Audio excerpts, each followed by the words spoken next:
हमारी संस्कृति, हमारे संस्कार सदा रहें हमारे साथ। सब्सक्राइब करें तिलक। देव और दानव ये दोनों महान शक्तियां तो हैं, परंतु अलग अलग रूप में हैं।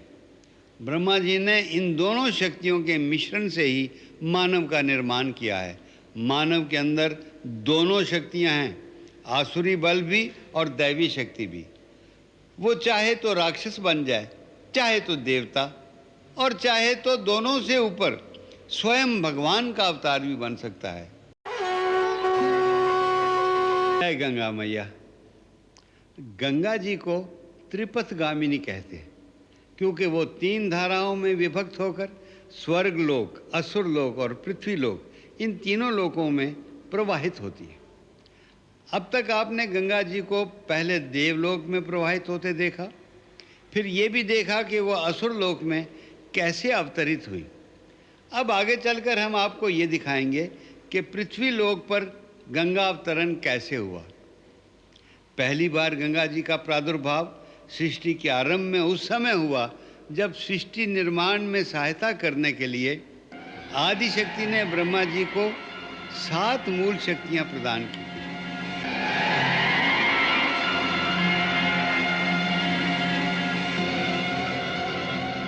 उनमें देवी गायत्री, देवी सरस्वती, भगवती लक्ष्मी आदि के साथ गंगा जी भी थी।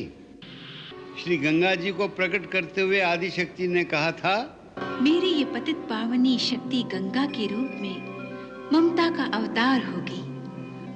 ममता जिसमें कोई छल, कोई कपट नहीं होता, केवल प्रेम ही प्रेम, स्नेह ही स्नेह होता है। इससे अधिक उपकारी शक्ति सारे ब्रह्मांड में नहीं होगी।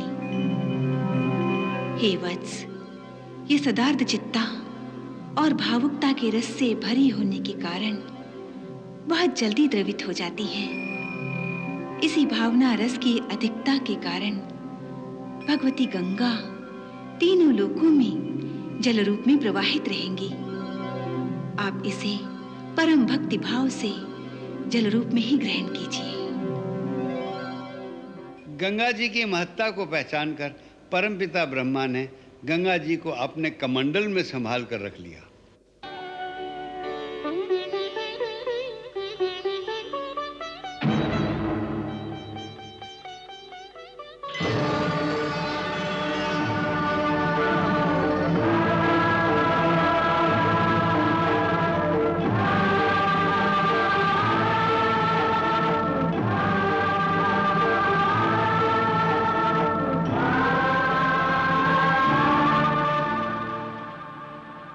फिर जब स्वर्ग लोक की समृद्धि और उन्नति के लिए सब देवताओं ने ब्रह्मा जी से प्रार्थना की, हे परमपिता, हम सब देवताओं की आपसे ये प्रार्थना है कि आप माता गंगा की पावन जलधारा को स्वर्ग लोक में प्रवाहित करके हम सबका कल्याण करें। तो ब्रह्मा जी के कमंडल से निकलकर गंगा जी की पहली धारा का स्वर्ग लोक में अवतरण हुआ।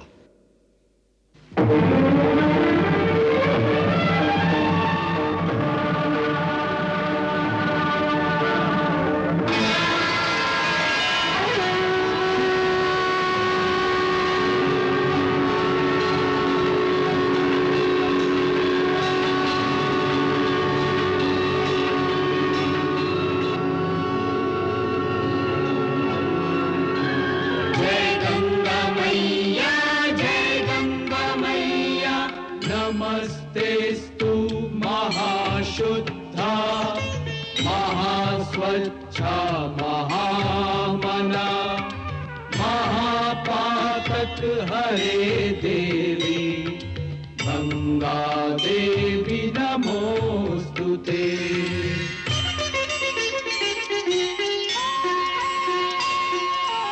तब से वो देवलोक में सुर गंगा के रूप में प्रवाहित हैं। तत्पश्चात असुर लोक की बारी थी, परंतु गंगा जैसी परम पवित्र धारा का किसी लोक में अवतरित होना तब तक संभव नहीं हो सकता जब तक उस लोक का वातावरण शुद्ध और भक्तिमय ना हो जाए। जहाँ भक्ति रस की वर्षा होगी उसी जगह तो कल्याण की धारा माँ गंगा के रूप में बहेगी, परंतु असुर लोक में भक्ति या विनय का शीतल भाव कहाँ था। वहाँ तो ईर्ष्या और अहंकार की अग्नि दहक रही थी। देवताओं के पास गंगा चली गई, इस कारण असुरों के हृदय में ईर्ष्या की ज्वाला भड़क रही थी। इसी कारण उन्होंने कई बार देवताओं के यज्ञ आदि शुभ कर्मों को ध्वस्त करने की कोशिश की।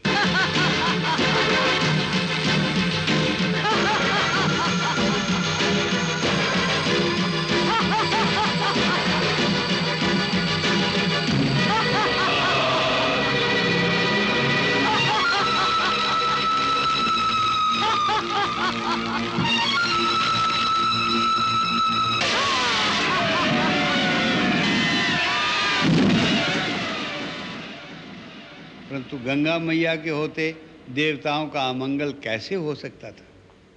हर बार श्री गंगा मैया ने एक कवच की भांति देवताओं की रक्षा की।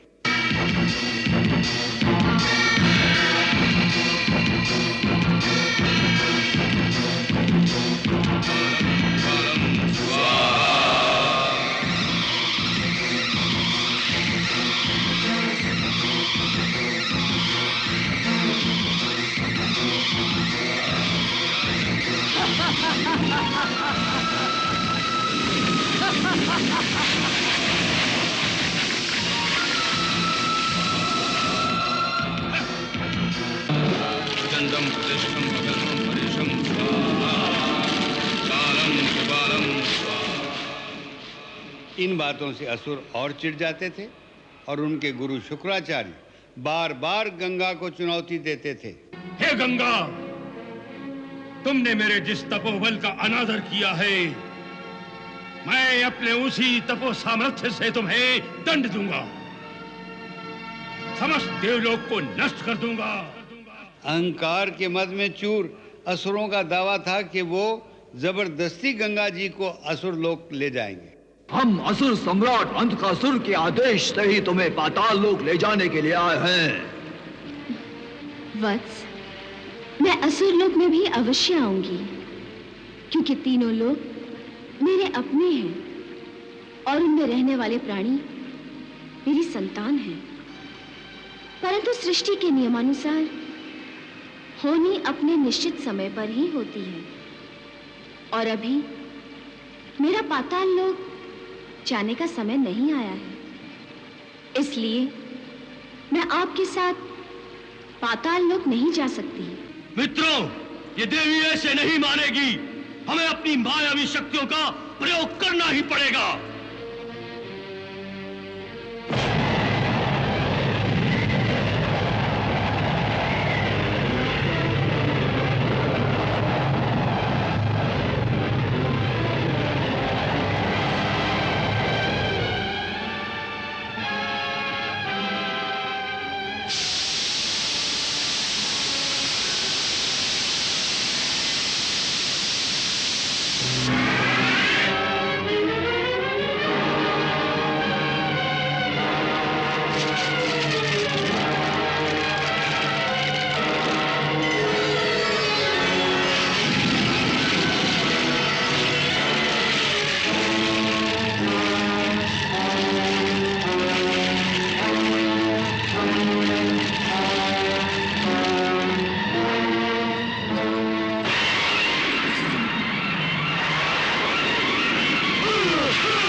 कई बार नारद और दूसरे ऋषियों ने उन्हें समझाने की कोशिश भी की कि विनय और भक्ति के साथ माँ गंगा से प्रार्थना करोगे तो ही वो असुर लोक में आएंगी।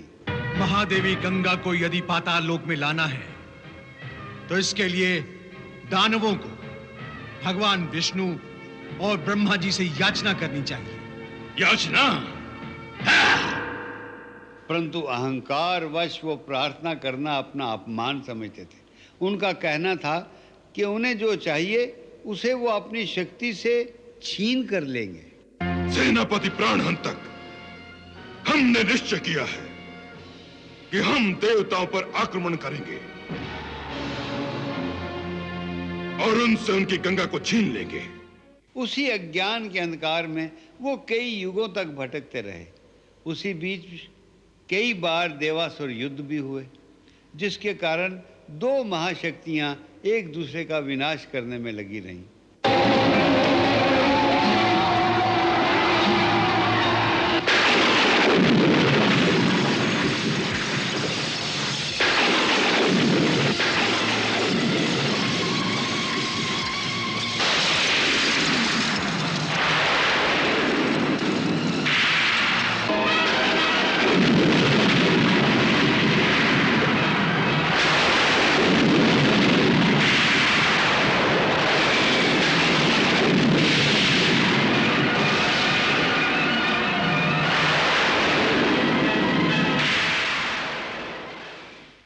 जिससे गंगा मैया दुखी रहती थी, क्योंकि वो तो दोनों को अपनी ही संतान समझती थी। तब उन्हीं असुरों में से भक्त प्रहलाद और अंधकासुर जैसे परम भक्त पैदा हुए, जिन्होंने अपनी असुर जाति को भक्ति का मार्ग दिखाया।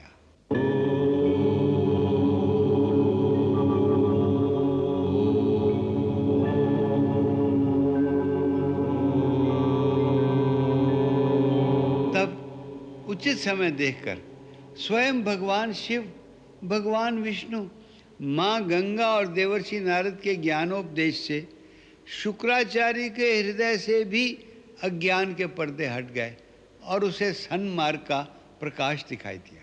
हे विधाता, आप सृष्टि के कर्णधार हैं। मैं अपनी हठ धर्मिता से आपके मार्ग में बाधाएं बनता रहा, किंतु आप उल्हाना देना भूलकर मेरी धृष्टता को सहते रहे। प्रभु, मैं आपसे क्षमा प्रार्थी हूं।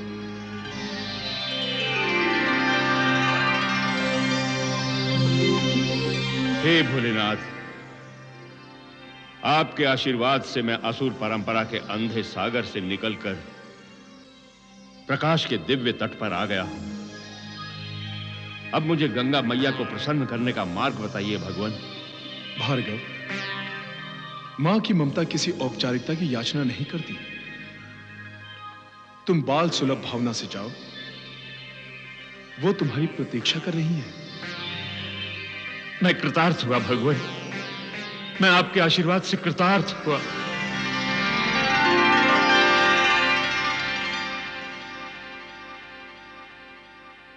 अंततः असुरों और देवताओं ने मिलकर जब गंगा मैया से असुर लोक में पधारने की प्रार्थना की, तो परम स्नेहमयी और ममतामयी गंगा जी की दूसरी धारा असुर लोक में प्रकट हुई।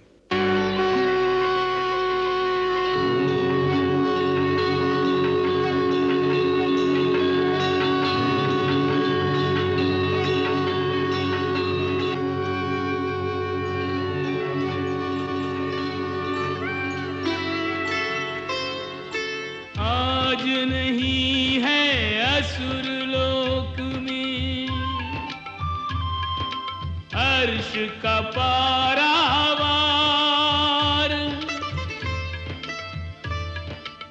ब्रह्म कमंडल वासिनी गंगा रही पाताल पधार।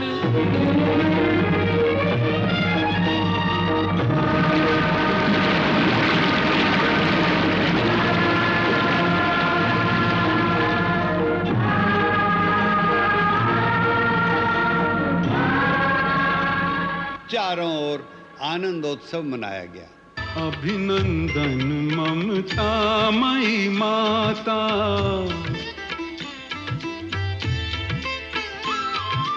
जयति धर्मद्रवा, जयति अमृतस्रवा, जयति धर्मद्रवा, जयति अमृतस्रवा, भक्तवत्सला मुक्ति प्रदाता। अभिनंदन ममतामयी माता, पदवंदन करुणामयी माता।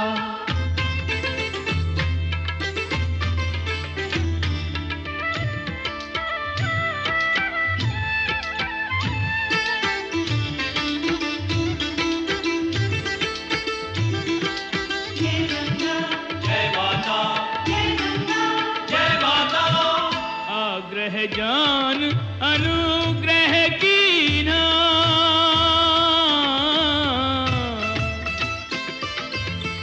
आग्रह जान अनुग्रह कीना, पूर्ण किया वो वचन जो दीना। आग्रह जान अनुग्रह कीना माता, पूर्ण किया वो वचन जो दीना माता। आन प्रहलाद की राख ली मातश्री, आन प्रहलाद की राख ली मातश्री। जोड़ लिया पाताल से नाता, अभिनंदन ममता इस समय सबसे अधिक प्रसन्नता गंगा मैया को हुई, क्योंकि गंगा मैया तो सबकी माँ है। उसके लिए देवता और असुर दोनों ही उनकी संतानें हैं और दोनों परम शक्तिमान हैं। असुरों के पास शारीरिक तथा तांत्रिक बल है, तो देवताओं के पास आध्यात्मिक तथा मांत्रिक शक्ति है। गंगा जी ने उन्हें बताया यदि दोनों मिल जाएं तो प्रकृति का कितना सुंदर विकास हो सकता है। असुरों और देवताओं, अब पृथ्वी का विकास होने जा रहा है। वहां ऐसे मानव का जन्म होगा जिसमें सुर और असुर दोनों प्रवृत्तियां होंगी। वत्स आध्यात्म में वो देवताओं को और शारीरिक बल में असुरों को पीछे छोड़ देगा।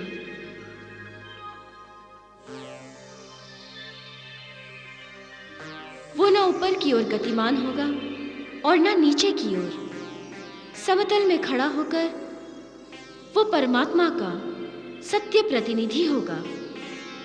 परमात्मा जब अवतार लेंगे तब मनुष्य के रूप में ही लेंगे और मनुष्य एक गिरते हुए मनुष्य को संभालेगा। वो तुम दोनों असुरों और देवताओं की अपूर्णता को पूर्ण करने वाला होगा। वो पूर्ण पुरुषोत्तम होगा। मानव देव और दानव दोनों से ऊंचा है, दोनों से अधिक शक्तिमान है। देव और दानव ये दोनों महान शक्तियां तो हैं, परंतु अलग अलग रूप में हैं। ब्रह्मा जी ने इन दोनों शक्तियों के मिश्रण से ही मानव का निर्माण किया है। मानव के अंदर दोनों शक्तियां हैं, आसुरी बल भी और दैवी शक्ति भी। वो चाहे तो राक्षस बन जाए, चाहे तो देवता, और चाहे तो दोनों से ऊपर स्वयं भगवान का अवतार भी बन सकता है। सन ऑफ गॉड भी बन सकता है और मैसेंजर ऑफ गॉड अर्थात अल्लाह का पैगंबर भी बन सकता है। उसी मानव की सहायता और रक्षा के लिए गंगा मैया का अवतरण पृथ्वीलोक पर हुआ है, क्योंकि उस मानव की माँ भी तो गंगा ही है। वो माँ जो बालक की तरह उसका लालन पालन करती है, उसके पापों का मैल अपने गंगा जल से धो देती है, सारा जीवन उसकी रक्षा करती है, यहाँ तक कि मृत्यु के समय अपने 2 घूंट गंगा जल से उसकी जाने वाली आत्मा को तृप्त और मुक्त भी कर देती है। इसीलिए कहते हैं कि कलयुग में गंगा मैया ही प्रत्यक्ष देवता है। उन्हीं गंगा मैया का पृथ्वी लोक पर कैसे अवतरण हुआ, आज से हम उसकी कथा आरंभ करते हैं। पृथ्वी लोक पर गंगा अवतरण की कथा समाप्त होने पर हम इसी धारावाहिक में भारतवासियों को ये दिखाने वाले हैं कि जो पुण्य सलीला पाप नाशिनी गंगा मैया हमारे जीवन और मरण दोनों पर अपनी ममता की आंचल की छांव रखती है, ऐसी गंगा मैया की हम लोग कितनी सेवा करते हैं और उस पवित्र माँ के साथ क्या सलूक करते हैं, किस प्रकार उसके अमृत जल को गंदा करके विष और गंदगी से भर देते हैं।